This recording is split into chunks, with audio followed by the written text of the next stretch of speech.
अब लास्ट हमने जो वीडियो बनाया था वो था फॉस्फोडाइस्टरेज एंजाइम।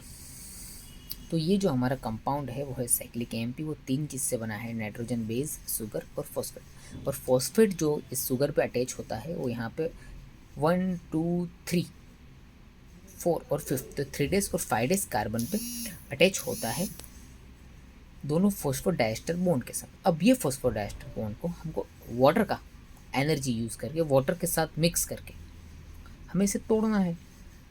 तो यहाँ पर जो वाटर है उसमें से H+ है वो रिमूव हो जाएगा, उसका हाइड्रोजन है वो यहाँ O पे लग जाएगा, और ये इसका जो वाटर का ऑक्सीजन है वो यहाँ इस वाले बॉन्ड पे P के पास लग जाएगा, और ये बन जाएगा 5 days adenosine monophosphate, means 5 days AMP। ये 5 नंबर पे, 5 नंबर वाला 5 डेज AMP बन जाएगा, क्योंकि अब जो है, अब जो ये एंजाइम है वो है फॉस्फोडाइस्टरेस, और इसे जो यूज़ करता है, जो बॉन्ड टूटता है वो टूटता है पानी की वजह से, हाइड्रोलेस की वजह से। अब ये हमने रिवाइज़ कर लिया, और अब ये रिवाइज़ करने का और नेक्स्ट इससे आगे बढ़ाने का मतलब ये है कि अब हम जो एंजाइम बनाएंगे नेक्स्ट वाला, वो भी इसी तरह का एंजाइम है, और वो भी बहुत इंपॉर्टेंट एंजाइम है। तो हम ये रिपीटेडली वही तरीके के एंजाइम पूरे बायोकेमिस्ट्री में अगर देखते हैं तो हमें बहुत इजी हो जाएगा याद करने के लिए। तो अब ये क्या हो गया, फॉस्फेट का जो है वो बॉन्ड यहाँ पे टूट गया। तो ये एक प्रोसेस है जिसको हम बोलते हैं डीफॉस्फोराइलेशन। मीन्स ये फॉस्फेट का जो बॉन्ड था वो टूट गया, फॉस्फेट का जो कनेक्शन था वो टूट गया। तो इसको हम बोलते हैं डी, मतलब हट जाना। डी फॉस्फेट, फॉस्फेट के हट जाने से इसको बोलते हैं डीफॉस्फोराइलेशन। अब वैसा ही एक एंजाइम हम दूसरा आ जाएंगे यहाँ पर।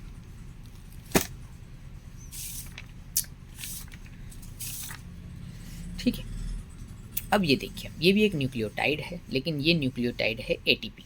वहाँ पे था वो साइक्लिक एएमपी था।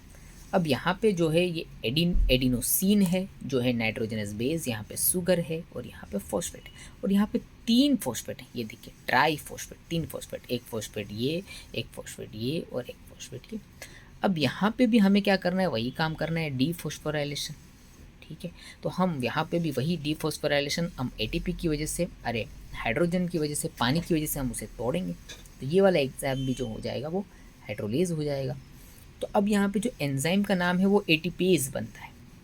अब ये देखिए, एडिनिन ये है जो एटीपी है, तो एडिनिन से बनता है, ए से बनता है ए, टी से बनता है टी, और पी से बनता है पी, एडिनिन ट्राइफॉस्फेट, और उसको तोड़ने वाला एडिनिन ट्राइफॉस्फेटेज। ठीक है, और ये है इशी नंबर 3, जो है वाटर की वजह से यूज़ होगा। तो यहाँ पे हम देखेंगे कि ये पूरा एटीपी है, उसमें से ये फॉस्फेट रिमूव हो गया, ये वाला फॉस्फेट, और बचा एडीपी। वही चीज़ को हम थोड़ा और एक डायग्राम से देखते हैं, थोड़ा और डिटेल में। अब ये देख लीजिए आप, ये एटीपी का स्ट्रक्चर है। अब ये एटीपी के साथ हमने वाटर मिलाया तो वो उसमें से बन गया एडीपी। यहाँ पे जो फॉस्फेट का ग्रुप है वो अलग हो गया, और एक हाइड्रोजन अलग हो गया।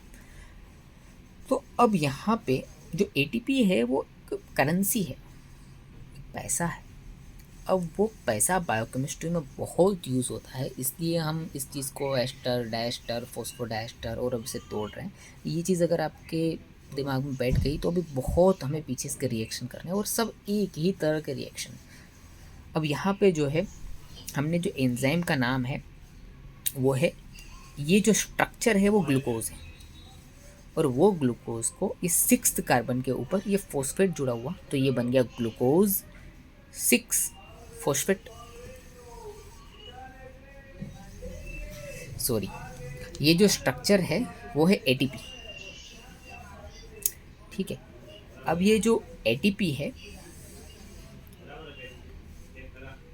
अब वो एटीपी को हमें क्या करना है, वापस वही एडीपी में कन्वर्ट करना है। तो यहाँ पे जो एंजाइम होगा वो है हाइड्रोलेज,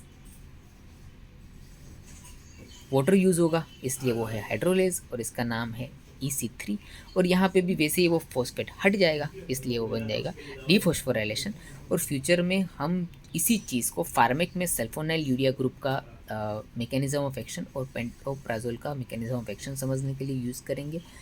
और यही चीज़ को इंसुलिन प्रमोट करता है, क्योंकि जब भी आप खाना खाओगे, ठीक है, तो इंसुलिन जो है वो एटीपी को यूज़ करता है, वो करेंसी को यूटिलाइज करता है। तो ये जो एंजाइम है उसे इंसुलिन प्रमोट करता है, और ये आपको फ्यूचर में फार्माकोलॉजी में डायबिटीज़ का ड्रग याद रखने में और इंसुलिन को समझने में, इंसुलिन से रिलेटेड सारी बीमारियों को समझने में काम आएगा। Thank you.